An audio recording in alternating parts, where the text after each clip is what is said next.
What if grief isn't just about death? What if it's about all of those life's endings that we're just not quite ready for? That's the topic for today's episode. So join me as we take a deep dive into the big capital G and the little g of grief. Welcome to Higher Self Mastery, the podcast for women ready to leave behind who they were told to be and remember who they truly are. I'm your host, Dami Schumacher. This is your space to come home to yourself, to honor the inner pull for more truth and more depth, and more meaning as you enter a new chapter of your life. Together, we're reframing midlife crisis into the midlife magic that it actually is, because this is your rebirth. Through soulful conversations and spiritual tools, you'll reconnect to your truth and reclaim your voice and live the life that your soul came here for. So let's begin. Hello and welcome back to another episode of Higher Self Mastery. I'm your host, Dami Schumacher. Thank you so much for joining me. So, the big topic of grief. This is something that I've been wanting to speak about for a little while now. And it really, I had a perspective shift on this last year, and I touched on it in one of my earlier episodes this year when I did my 2025 reflection. And it got me thinking how many other women are also probably overlooking the importance of different moments within our lives, in different events and different experiences, where we are just not giving ourselves and each other the permission and the support to grieve. Now,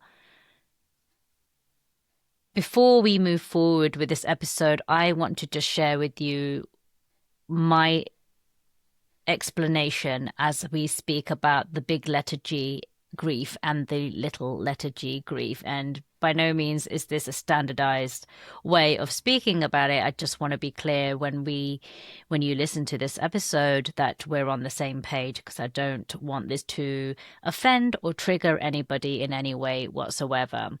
So by the big capital letter G grief, I'm talking about those big moments that most of us accept and mourn. Things like death, the passing over of a loved one or a friend or somebody that we know, or somebody that we feel will be missed. That's the most obvious one. But also accepted in a big capital letter G could be the grieving of something. Again, it's associated to life, and but the inability to create life. And I'm so glad that this is something that is supported, and women and their partners are given the space to do this. When a couple may find out for whatever reason that they may not be able to have a family, and that is something that they held in their dreams and in their desires. For the most part, as a society, we will support those individuals to have their grieving mourning period for them to adjust to this new truth, so to speak. But there are other types of grief as well, which isn't just about life and death. And these are the ones that I really want to unpack today with you. And by no means is this a comparison or a competition between what is more valid than the other. Like anything, there is the capital letter G of grief on one polar extreme and the little letter G of grief on the other polar extreme. But then there's everything else in between as well. And this full spectrum of emotions and feelings, and how an individual may be feeling as a consequence to an experience. Nobody on the outside has any right to judge. Only that individual person, right? Because it's their unique set of beliefs and upbringing and their own experiences that they bring from previously to that moment that is going to shape and form what kind of impact it has on them. But the little letter G, grief, is just as important in terms of acknowledging that it is real, that it exists, and to really give it some space for us to feel those emotions and for us to have that mourning period, the time and the support to get over the loss of whatever it is that we're losing. And some examples that I'll give you, I'll share some of my own examples as always, but some kind of small letter G grief might be moving houses, right? For example, when we have lived in a property that has really felt like our home, that we have felt safe in and loved, and the moment when you open that door or you pull up in your driveway and you're like, oh, this is home. And you're so glad to be back because it's given you so much. It's nurtured you, it's taken care of you, it's kept you warm and safe and protected you from the elements and all of those good things that a home does, right? And you've got memories in all the different rooms of your children, your family, your partner, your pets. And then for whatever reason, you are now relocating. If that relocation is maybe, and this is still true whether it's your decision or not, but it may feel a little bit more difficult, a little bit more like grief, if that decision is not coming out of your own desire. So say your partner's been relocated and you're having to move, it's the right thing for the family, for your future. So you're needing to move to a different city, a different country. But you personally have no desire to move away necessarily or let go of your home. That might sound really inconsequential to some people. And some of you may be laughing and thinking, what is Dami on? That's not grief. But just think about it for a moment and remember what I said about how this will affect each and every one of us in such different ways. If you have been an individual where your home life has been unstable for the most part of your upbringing, and then finally you have this one place that you feel like is home for you, can you imagine how difficult it would be to step away from that? The fear that you may not feel that again, the loss of parting ways with something that has given you so much. So yes, actually, it is very valid. It can be something like relocating and leaving your home and moving away from that.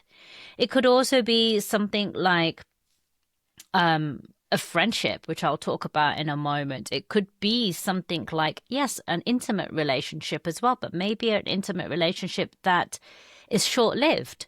So from the outside, your friends may not support you or understand just how much weight it carries and the impact it has on your feelings when it didn't turn out the way that you were hoping it would turn out because of what you invested or because of how intense those feelings maybe were for you or because of how so well aligned that match may have felt for you in that moment, right?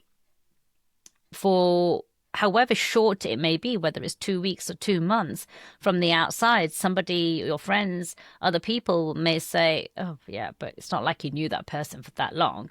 She'll get over it, and move on. But for you, it's like this real deep loss, a wounding in your heart, because maybe you didn't see it coming to an end. You thought it was going in a wonderful direction where you were flourishing and growing together and becoming closer together. And you really started to have hope.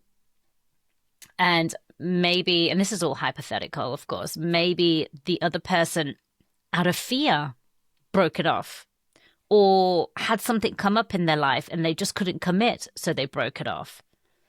And that unexpected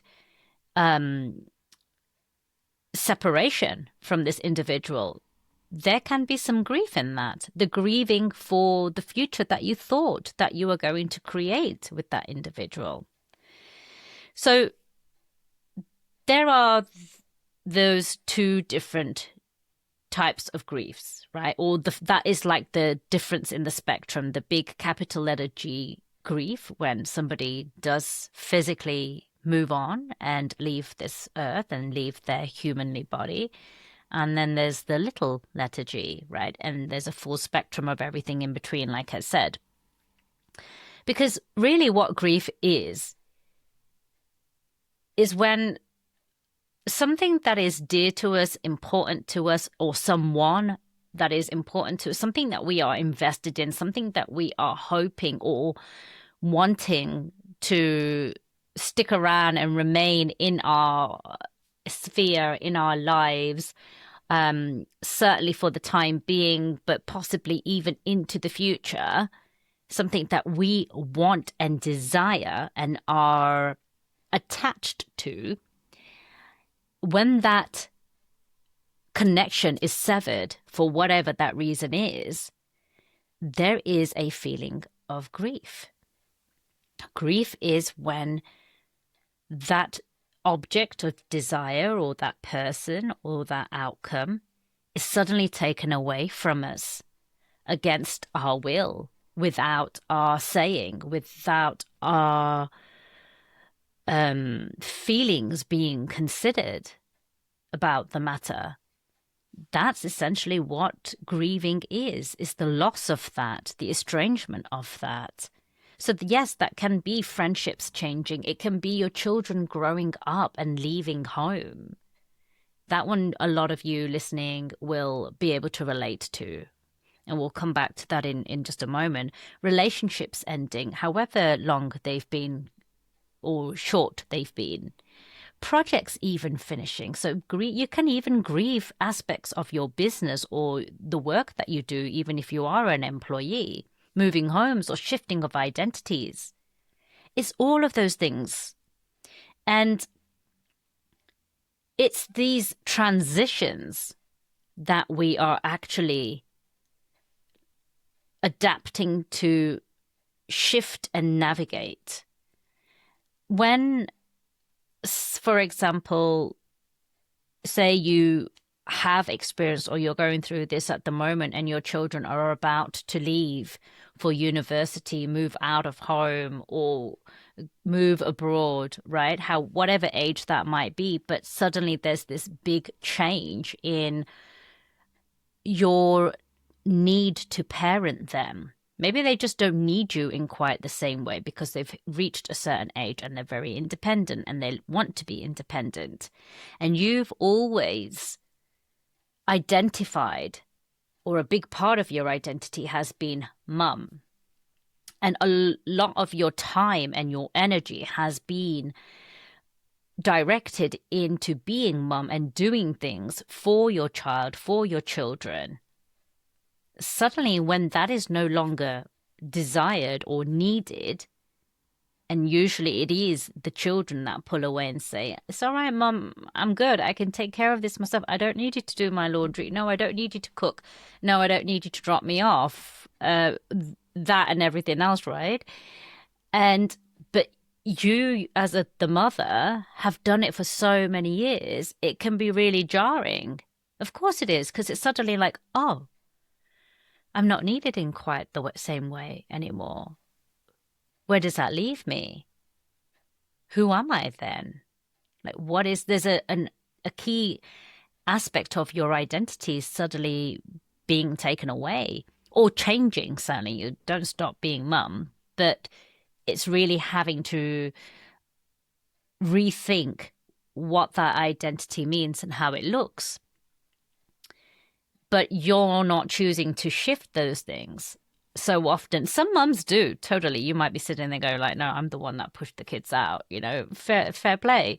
But a lot of mums won't. They cling on to that and are very reluctant to let go of that, especially if they don't have, and I say this with love and sensitivity.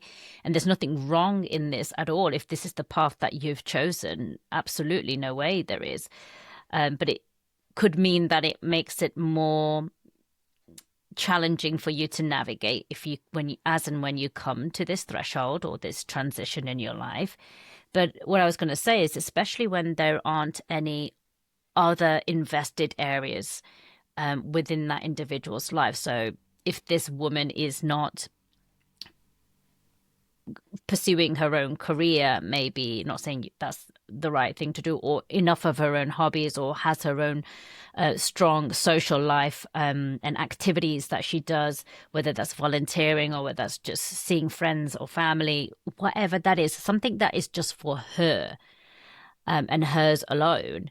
And so much of her existence and day-to-day life is tied up in her children.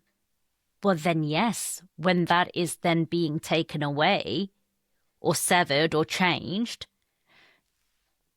that she's going to want to hold on to it, because without it, who is she? Of course, it's inevitable, and she'll know it's inevitable, but it doesn't mean it's going to be easy. But that's okay, because that's just another one of life's changes. That's just another one of life's transitions. And it's important to allow yourself the space to feel your feelings, go through those motions, not suppress them, and not to dumb it down in any way. Whatever your experience is, I gave you that as an example, but it could be anything. It could even be, like I said, a really small letter G grieving. And I experienced this in my business. When I've poured myself into a particular project, for example, and some of you might be thinking, hold on, grieving people is one thing, but grieving ideas, like, isn't that taking it too far? You know what? A few years ago, I might have questioned that myself, but now, having felt these feelings, I would say no, and they are very valid, because I've had moments where I've really poured myself into a project, for example, in my business, and I have an idea and a desire and a dream for what that goal and outcome is going to be and what it's going to look like. And for whatever reason, it doesn't work out that way. And I've put so much of my time, so much of my effort into it, so much of my hopes into it. And I really want nothing more for it to turn out the way that I want it to turn out, that I'm hoping it would. And yet, despite everything that I do, it doesn't. That's not just disappointment. It's not. Disappointment is like the surface level of something not going the way you want it. Disappointment is going to your favorite Italian restaurant to have your favorite Napoli sauce spaghetti, and that particular day is just not on the menu. Yeah, that would be disappointing, because then you'd have to choose something else. But you'll get over it pretty quick, hopefully. But when you really invest your time and your energy into something, yes, actually it is grieving, because you don't just stop thinking about it. You do feel a sense of mourning. You do feel like, oh, I'm not just sad, but I'm frustrated, and I'm angry, and I'm disappointed, and I want to know why. I don't feel like that's fair. I did everything right. And then you go through those cycle of different emotions, which is what grieving is. You could also, in those moments, as you start to process it, if you allow yourself the time and the space to process it, you can even get to a point where you're able to say, oh, but that was so good and I'm so proud of that. And be able to find moments where you're able to smile about things as well. Memories or learnings or teachings, whatever it is that you're able to carry forward from the experience, things that you will hold on to. But you can't do that if you just go, all right, that didn't work, fine. I'm really pissed off, but I'm just going to start the next project and start pouring myself into the next project. And then the next one, and then the next one. Or if it's one relationship to the next, which so many individuals do. if you're on the dating scene and you're out there and you're looking for companionship and you don't give yourself space in between one relationship to the next. And I think I'd like to think, and I could be wrong here because I'm not a single woman in my 40s, nor have I been, so please correct me if I'm wrong here.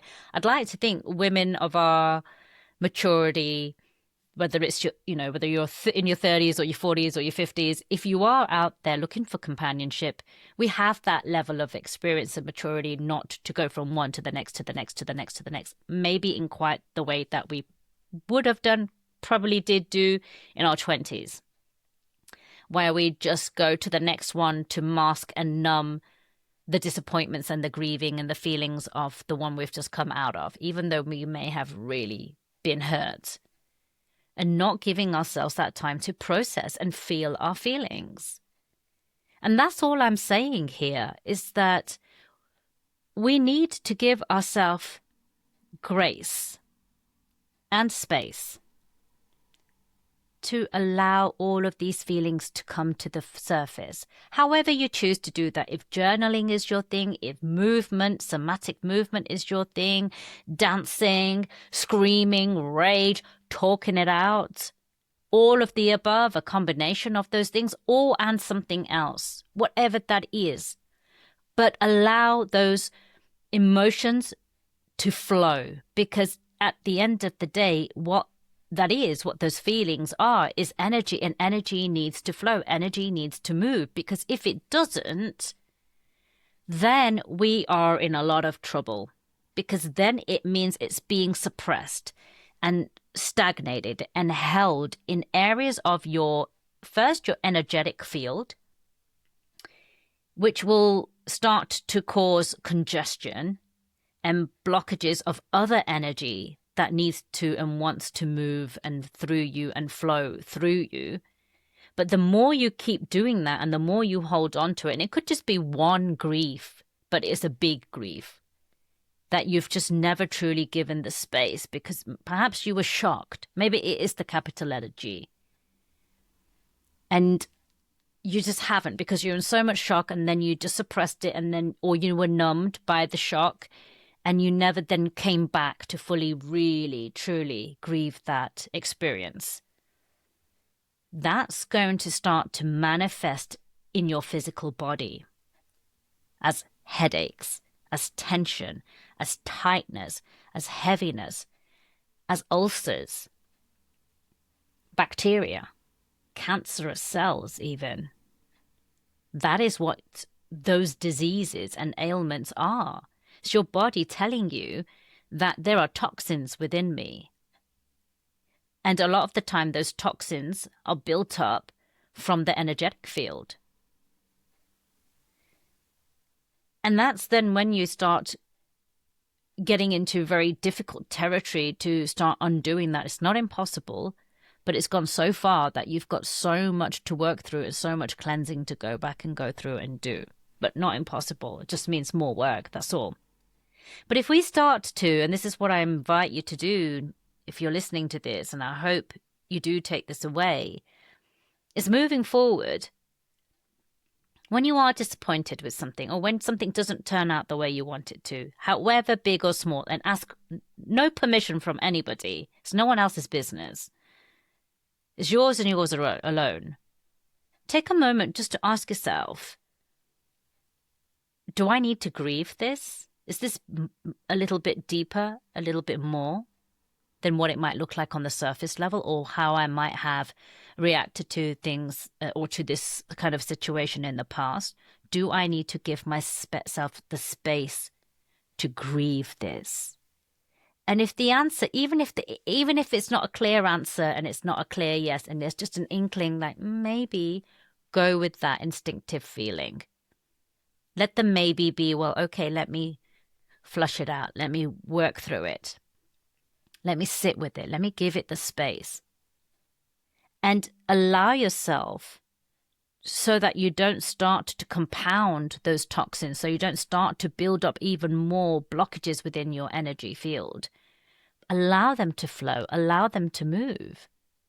And I saw this, the reason this whole topic came about for me last year was because I finally found some closure last year with the estrangement of one of my best friends, or someone who was one of my best friends, who suddenly decided to just disappear on me. And still to this day, I don't know why, right? But I've made peace with that, and I no longer blame myself for it, whatever may have happened. But it actually took me years. It took me about 4, maybe even 5 years. But yeah, I'd say 4 years for sure from when the event happened. And I had to go through all of the full spectrum, the confusion, the anger, feeling betrayed, feeling abandoned, feeling sad, feeling lost, feeling confused and worried. And I blamed myself and I doubted myself and all of those things, and angry at him. Like, I wouldn't do that to you. Why couldn't you come straight, and why couldn't you come clean if something had happened, if I've said something, if I did something? Why can't you just tell me to my face? That's what I expect from true friendship. All of those things I had to go through, and I had so many moments where I bawled my eyes out and I sat in the rage and I sat in the quiet. Times when I thought, oh, I've moved past it, I've moved past it. But when I realized what I hadn't moved past it was every time someone mentioned his name, or I thought of him, or something came up, his birthday would come round, or I see an old photo of him, my entire being would just contract. And I knew I'm not done. I'm not over this, and I'm not okay with it still. Until last year, that is. And yeah, I still miss him, but I'm finished grieving the loss of that friendship. And I had to give myself the permission to do that, the space to do that. If I'd pretended like it was nothing, like it didn't matter to me, I would have not only been lying to myself, but I would have been denying myself the opportunity for that energy to flow. And God knows what stagnation and toxins would have been building up in my body. Would I have been able to form new friendships in the meantime if I didn't do that work? Would I always have then moved forward weary of forming close bonds and friendships with new people in fear that they will also abandon me? Maybe. But I know I can say for sure that last year I made so many more beautiful, beautiful connections. As I'm saying this, I'm realizing that actually maybe because I was done with the grieving earlier in the year, around March, April, May time, I feel it was.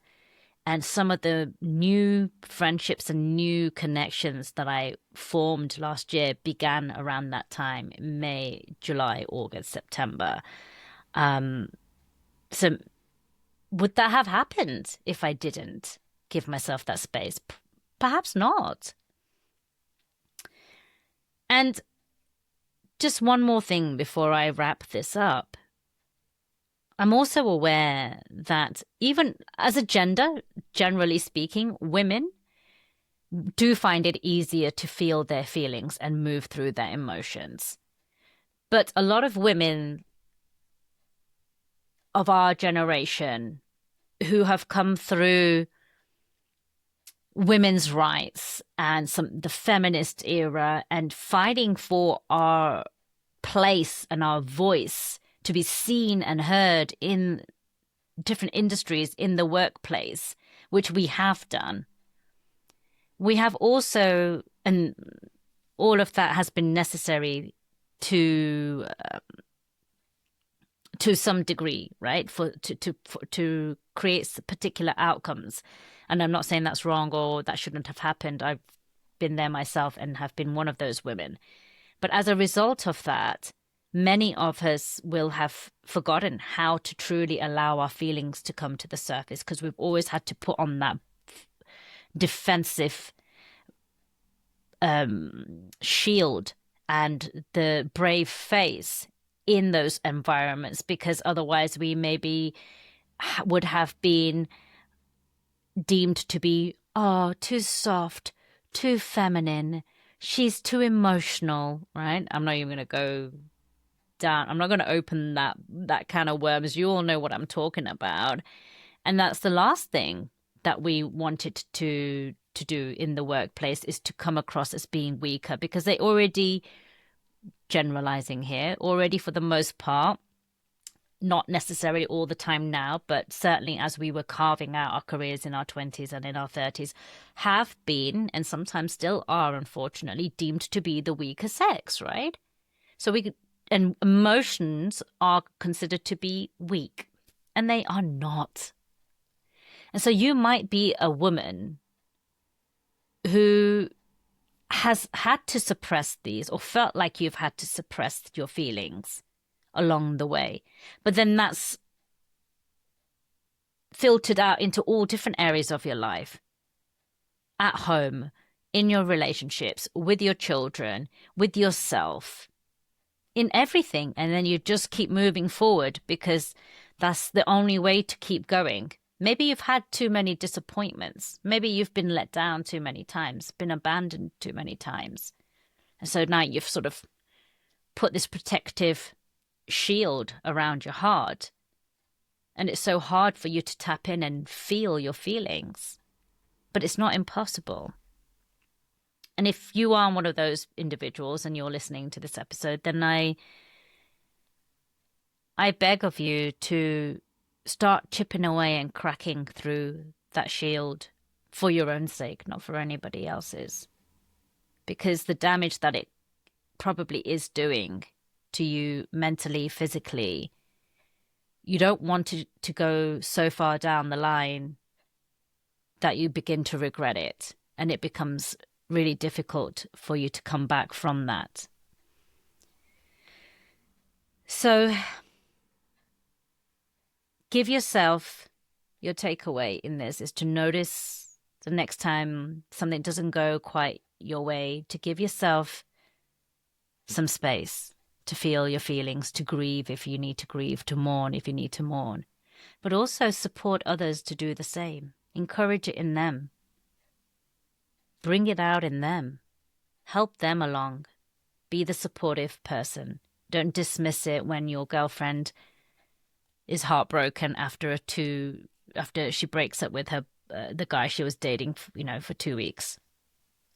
If she's really upset, give her that space. Help her to grieve it, to move on from it, not to dwell there. That's the important thing about grief, right? It's not to dwell there. You can't get stuck there, because that in itself is toxic. It's about allowing the emotions to move through, flush them through, and transcend them to come out on the other side. Otherwise, it's not any different. It's just unhealthy in a different way. That's it from me. I could keep saying things, keep giving you examples, but I think I've pretty much made my point here. So if you know of a lady, of a woman who is currently navigating a difficult transition, whatever kind of transition that is, maybe share this episode with them. Because sometimes one of the biggest gifts that we can give is the permission to feel. Go support her. Tell her you're there. Share this episode. If it helped you, it's likely it'll help them. And let's share this knowledge and spread the love, because looking after ourselves is key. Looking after ourselves is number one. And it has to begin with us before we ask others to do it. I hope you enjoyed this episode. And I'll see you back here next week. Take care now. Bye-bye. Thank you for joining me on this episode of High Self Mastery. If something landed, moved you, or sparked a shift, I'd love to hear from you. Be sure to follow, subscribe, and share this episode with a woman in your life that is also ready to rise. And if you found value in today's conversation, please take a moment to rate and review this podcast, especially in these early days. It really helps others to find this work too. If you're craving deeper support and sisterhood, Join my mailing list using the link below, where you'll be the first to receive free meditations, learn about up-and-coming retreats, and other ways that we can work together. Until next time, honor your truth and trust in the timing of your becoming.